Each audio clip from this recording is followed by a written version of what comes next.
কোনোভাবেই পুনর্ভর্তি ফি নেওয়া যাইবে না। কোনো অজুহাতে, কোনো নামে, কোনো ফি আজ থেকে আর নেওয়া যাবে না।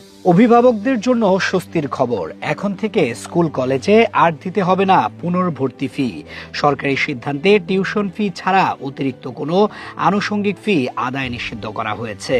প্রতি বছর নতুন ক্লাসে উঠলে বাড়তি টাকার চাপ, অনেক পরিবারকে ধার দেনা করেও পরিশোধ করতে হতো সেই পুনর্ভর্তি ফি। অবশেষে সেই দুশ্চিন্তার ইতি, একই প্রতিষ্ঠানে উত্তীর্ণ শিক্ষার্থীদের ক্ষেত্রে আর নেওয়া হবে না পুনর্ভর্তি ফি। পুনর্ভর্তি ফি নিয়ে করা রিট আবেদনকে গেজেট আকারে প্রকাশ করা হয়েছে। ফলে এ বিষয়ে আর কোনো শুনানির প্রয়োজন নেই বলে জানিয়েছে সংশ্লিষ্ট সূত্র। আপনারা যেভাবে এটাকে সমর্থন দিয়েছেন, যেভাবে এটাকে প্রচার করেছেন, এই প্রচার করার কারণে সরকার বিষয়টাকে গুরুত্ব দিয়ে তারা আমাদের যে চাওয়াটা, আমাদের যে রিটের যে চাওয়াটা, সেই চাওয়াটাকে অলরেডি তারা একটা গেজেটে রূপান্তর করে দিয়েছে। সেই হিসাবে ওই রিটটার শুনানির করার প্রয়োজন নাই। জনস্বার্থে করা রিটের প্রেক্ষিতে বেসরকারি সংস্থা বাংলাদেশ আইন ও অধিকার এইডের দাবিগুলো কার্যকরভাবে গ্যাজেটে রূপান্তর করা হয়েছে। গ্যাজেট অনুযায়ী একই শিক্ষা প্রতিষ্ঠানে বার্ষিক পরীক্ষায় উত্তীর্ণ হয়ে এক শ্রেণী থেকে পরবর্তী শ্রেণীতে যাওয়ার ক্ষেত্রে পুনর্ভর্তির নামে কোনো ফি নেওয়া যাবে না।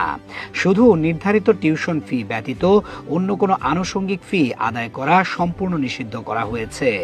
এর ফলে দীর্ঘদিন ধরে চলমান পুনর্ভর্তি ফি আদায়ের বিতর্কে কার্যত ইতি টানা হলো। মধ্যবিত্ত ও নিম্ন মধ্যবিত্ত পরিবারের ওপর আর্থিক চাপ অনেকটাই কমবে বলে আশা করা হচ্ছে। এখন গ্যাজেট অনুযায়ী নির্দেশনা বাস্তবায়নে শিক্ষা মন্ত্রণালয় ও সংশ্লিষ্ট দপ্তরগুলোকে প্রয়োজনীয় পদক্ষেপ নিতে হবে। স্পষ্টভাবে বলা আছে যেন কোনো প্রতিষ্ঠান যদি এই পুনর্ভর্তি ফি পুনরায় নেয়, তাহলে সেই প্রতিষ্ঠানের প্রধান শিক্ষককে বরখাস্ত করা হবে এবং ওই প্রতিষ্ঠানের নিবন্ধন বাতিল হবে এবং তাদের বিরুদ্ধে মামলা করা যাবে। পুনর্ভর্তি ফি নিয়ে দীর্ঘদিনের অভিযোগের পর গেজেট জারির মাধ্যমে স্পষ্ট বার্তা, টিউশন ফি ছাড়া অতিরিক্ত কোনো অর্থ আদায় করা যাবে না। এখন নজর বাস্তবায়নের দিকে। আমরা আশা করছি সরকারের এই নির্দেশনা বাস্তবায়ন হবে।